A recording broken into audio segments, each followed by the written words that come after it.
Hello everybody and welcome back to the 1798 presentation. This is going to be the final presentation on 1798 rebellion, so we're going to tie things up in today's class. Now in the last class we've seen where the French had landed here in Killala. There was 1,000 troops landed here in Killala on the 22nd of August. Now, under General Humbert's command, they took over Ballina, as we've seen, and also Castlebar, which was basically controlled by British troops at the time, and they drove them out, which was known as the race at Castlebar. Now, when they got to Castlebar, they realised that the defenders and the Irish volunteers were all but defeated, and they were looking for any rebellion that was lasting while they were still in Ireland. So they headed towards Dublin direction and headed to Longford and Westmeath and ended up at a place just here called Ballinamok. Now, Ballinamok was a heavily fortified area by British troops, and it was where the French were actually captured by the British, who were heavily outnumbered. And there was both a small group of Irish volunteers and French that were ambushed and taken over by the English. Now, the French were treated well by the English and while they were arrested, but the Irish were not. They were tortured and asked for information about any other patrols. Now, a few days later, there was one more ship landed up here. I don't know, can you see that in the map? But this was in September 1798.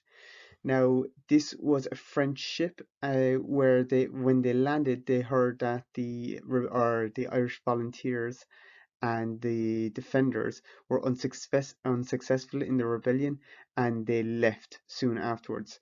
Now, this left it all down to Wolffton, who will be landing here in October, and that's where we're going to continue in today's class to see how that took place, and we will continue from there. Now, as always, we'll start today's class by looking at our learning outcomes.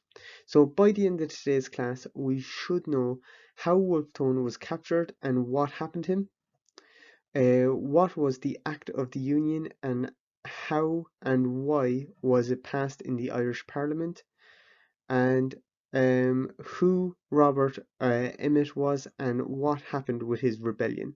So they are going to be the main topics that we're going to cover in today's class. Now, as we've seen, the French fleet that landed in Killala were defeated in Kilnamok and were arrested, and also the fleet that landed in Donegal, after seeing that the rebellion wasn't successful, they headed home after realising that there was no hope left in Ireland.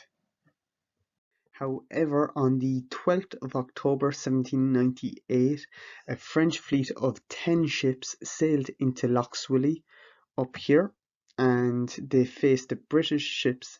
Now on board was Thibault Wolffton. Now this was one of the largest battles that ever took place in Irish naval water, but unfortunately this was unsuccessful and the French ships lost out to the British mass forces which were gathered in the area. Now, Thibault Wolffton, one of the key leading figures in the Irish Volunteers, was on board one of these French ships, and when these ships were defeated, the British gained access, and Thibault Wolffton was captured and arrested by the British troops. Once Thibault Wolffton was arrested and sentenced, he had been sentenced to death as a traitor. Now, Thibault Wolffton claimed that he was a soldier and he was fighting for Ireland's freedom, but this wasn't successful and he wanted to be executed like a soldier, which would have been execution by shot. But since he wasn't, he was being hung as a traitor. Now, because of this, it led to Thibault Wolffton taking his own life to die as a martyr.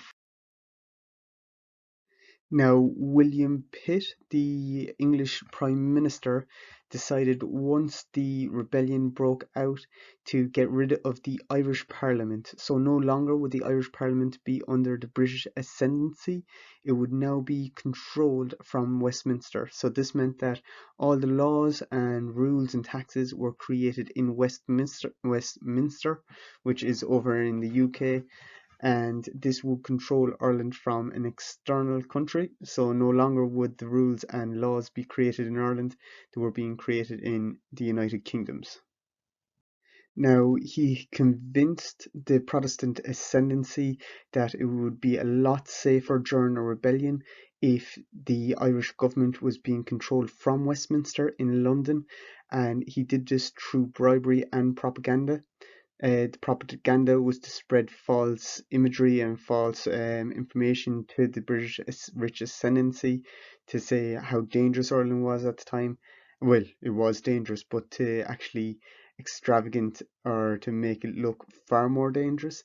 And bribery, it was through corruption and paying the different leaders to vote against having Parliament in Ireland and to demolish it to move over to Westminster.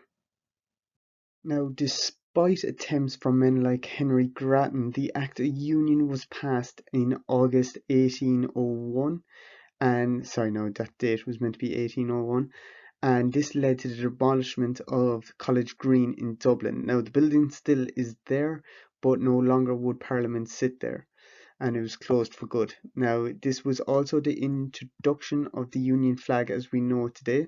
So as we can see here, we have the St. George's Cross from England.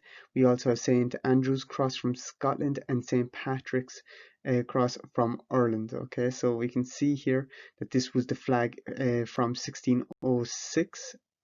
And later on then, when St. Patrick's flag was introduced, it gained that extra cross going across it. Now that's important to recognise.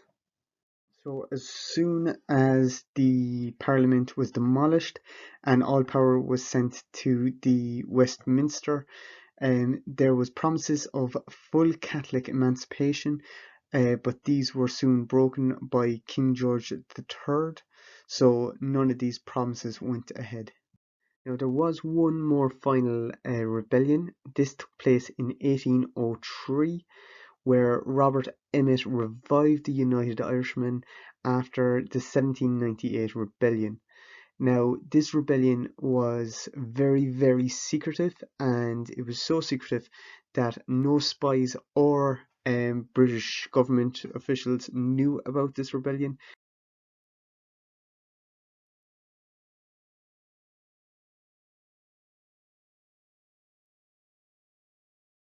Now, Robert Emmet was a bit of a genius when it came to making weapons. He made so many weapons that he actually created his own grenades, his own explosions or explosives and rockets to go against British cavalry charges on horseback.